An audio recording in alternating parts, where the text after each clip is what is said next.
अनिल देशमुख, जो कि महाराष्ट्र के पूर्व होम मिनिस्टर और नेशनलिस्ट कांग्रेस पार्टी (एनसीपी) के सीनियर लीडर हैं, अभी कुछ दिनों पहले एक भारी हमला का शिकार हुए हैं। ये घटना नागपुर के कटौला एरिया में हुई, जब उनकी गाड़ी पर पत्थर फेंके गए। यह अटैक उनके इलेक्शन कैंपेन के दौरान हुआ और इससे न सिर्फ पॉलिटिकल सर्कल्स में बल्कि आम पब्लिक में भी काफ़ी गहरी चर्चा हुई है। देशमुख अपने इलेक्शन कैंपेन के लिए नरखेड़ गांव गए थे, जहां से वापस आने पर उनकी गाड़ी पर ये हमला किया गया। पुलिस के मुताबिक कुछ अनजाने लोगों ने उनकी गाड़ी पर पत्थर फेंका, जिससे उन्हें सिर पर चोट आई। इसके बाद उन्हें तुरंत कटौला सिविल हॉस्पिटल ले जाया गया, जहां उनका इलाज शुरू हो गया। फ्लैट जब ये इंसिडेंट हुआ, तो पॉलिटिकल पंडित्स और आम लोगों के दिमाग में काफ़ी सवाल उठ रहे हैं। क्या ये अटैक सिर्फ एक रैंडम इंसिडेंट था, या फिर ये किसी बड़े पॉलिटिकल राइवलरी का हिस्सा था? अगर हम महाराष्ट्र की पॉलिटिक्स को देखें, तो ये समझना मुश्किल नहीं है कि इलेक्शन के दौरान ऐसे इंसिडेंट्स का होना कोई नई बात नहीं है। लेकिन ये भी सच है कि ऐसे अटैक्स कभी भी किसी भी पार्टी के लिए फ़ायदे का सबूत नहीं होते। अगर हम देशमुख के पर्सपेक्टिव से देखें, तो यह अटैक उनके लिए एक वार्निंग भी हो सकता है कि उनकी पोजीशन को लेकर उनके ओपोनेंट्स कितना इंटेंस प्रेशर बना रहे हैं। देशमुख के सपोर्टर्स यह मानते हैं कि ये अटैक उन्हें डराने की कोशिश थी, लेकिन उनका कहना है कि इससे उनकी हिम्मत और भी मजबूत हुई है। दूसरी तरफ, यह अटैक ऑपोजिशन पार्टीज के लिए भी एक पॉइंट ऑफ डिस्कशन बन गया है। क्या ये अटैक यूएनएचआई लोगों ने किया है, जो देशमुख को उनकी पॉलिटिकल जर्नी में रुकावट डालना चाहते हैं? अगर ये अटैक किसी पॉलिटिकल स्ट्रैटेजी का हिस्सा है, तो यह इलेक्शन के रिजल्ट को काफ़ी प्रभावित कर सकता है, लेकिन इस बात का पता चलना अभी बाकी है। अगर हम इस इंसिडेंट के सोशल इम्पैक्ट को देखें, तो ये बात क्लियर है कि इस टाइप के अटैक्स काफ़ी नेगेटिव परसेप्शन क्रिएट करते हैं।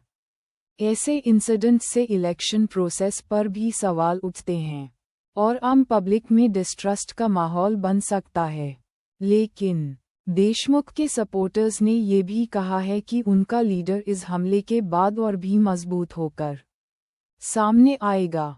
इस इंसिडेंट के बाद महाराष्ट्र की पॉलिटिकल डायनामिक्स काफ़ी चेंज हो गई हैं। इलेक्शन कैंपेन के दौरान सिक्योरिटी को लेकर भी सवाल उठ रहे हैं। पॉलिटिकल लीडर्स की प्रोटेक्शन का इश्यू एक नया मुद्दा बन सकता है। ऐसे इंसिडेंट से उनकी सेफ्टी के लिए स्ट्रिक्ट मेजर्स लेने की ज़रूरत है। ये देखा जा रहा है कि पुलिस ने इस इंसिडेंट की पूरी जांच शुरू कर दी है और तुरंत एक्शन लेना स्टार्ट कर दिया है। देशमुख के बेटे सलिल देशमुख, जो एनसीपी के कैंडिडेट हैं, उन्होंने भी अपने फादर के अटैक पर अपने दुख का इजहार किया है। सलिल का कहना है कि ये अटैक उनके परिवार को डराने के लिए था, लेकिन ये उनको और भी मोटिवेट करेगा। सलिल अब अपने फादर की पॉलिटिकल लेगेसी को लेकर इलेक्शन में उतर रहे हैं। उनका टारगेट है कि वो अपने फादर के काम को आगे बढ़ाएं और कटौला कॉन्स्टिट्यूएंसी को जीतकर दिखाएं। देशमुख के सपोर्टर्स काफ़ी गुस्सा हैं और उन्होंने डिमांड की है कि इस हमले के लिए रिस्पॉन्सिबल लोगों को तुरंत पकड़ा जाए। यह अटैक पॉलिटिकल राइवलरी का हिस्सा हो सकता है, लेकिन इसके पीछे किसकी प्लानिंग थी, ये अभी तक क्लियर नहीं हो पाया है। फ्लैट जब पुलिस इन्वेस्टिगेशन कर रही है, तो ये देखना इंटरेस्टिंग होगा कि किस टाइप का रिजल्ट सामने आता है।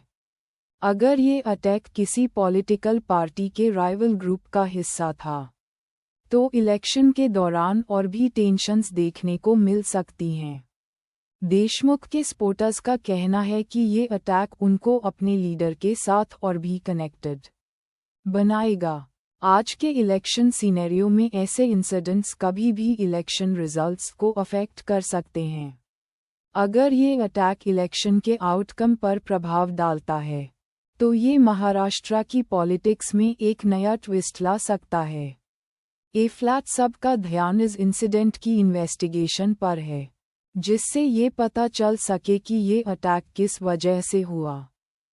तो आपको क्या लगता है, यह अटैक महाराष्ट्र के इलेक्शन रिजल्ट को किस प्रकार से प्रभावित करेगा? क्या देशमुख के सपोर्टर्स इस इंसिडेंट के बाद अपनी पार्टी को और भी मजबूत बना सकते हैं? अपने कमेंट्स में अपने विचार ज़रूर बताएं और अगर आपको ये वीडियो अच्छी लगी हो तो लाइक और शेयर ज़रूर करें।